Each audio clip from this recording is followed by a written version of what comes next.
Title: Harry and Meghan's Spoti-Fly royal duo and Spotify part ways in podcast patter. TLDR.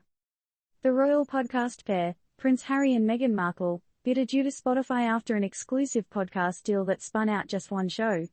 The split was mutual, with both parties claiming pride in their brief audio adventure. Some insiders hint at the royals wanting a broader audience, while others say Spotify expected more bang for their big bucks. The grand story.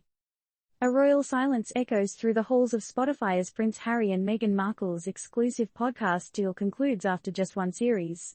For the audio streaming giant, it appears this royal relationship was less about happily ever after and more of a short but sweet affair. But hey, who are we to judge?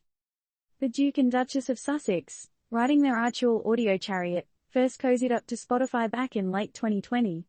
The deal, whispered to be worth about a cool $20 million, was as sparkling as a royal tiara.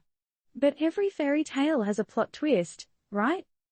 Actual Audio's mission, aside from making bank, is to uplift and entertain global audiences, spotlighting diverse voices and creating communities through shared experiences. Quite a noble endeavor, wouldn't you say?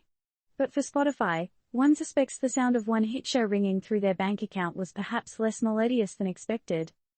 The sole series delivered by the Sussexes, Meghan's Archetypes, did strut its stuff at number 1 on Spotify's charts in several countries after its premiere in August 2022. The series deconstructs societal stereotypes about women, an important conversation indeed, but just one conversation where there was room for many more. It's worth noting that the Sussexes are not the only high-profile couple to conclude their Spotify saga. Barack and Michelle Obama ended their podcast partnership with Spotify a year ago, desiring wider distribution for their audio content. Quite a trend here, wouldn't you say? To thicken the plot, Spotify recently announced the layoff of 200 employees in a podcast operations shakeup. This big move followed the exit of Dawn Ostroff, who previously headed Spotify's podcast business. So, are Harry and Meghan just another story in the grand Spotify podcast restructuring drama? Or is there more to this royal audio divorce than meets the ear? Before we let our imaginations run wild, sources assure us that the wrap-up of Actual Audio's agreement with Spotify is unrelated to the podcast group's restructure. But, as always, in the realm of royals, celebrity, and big business, there's bound to be some behind-the-scenes buzz we'll never quite hear. So, what's the next move for the royal podcast duo? Will they find a new audio throne in another platform, or have they had enough of the podcast palace life? And what does this mean for Spotify?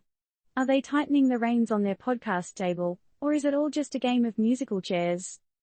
At the end of the day, the question is, with high-profile exits like these, is Spotify's approach to exclusive content still, well, hitting the right notes?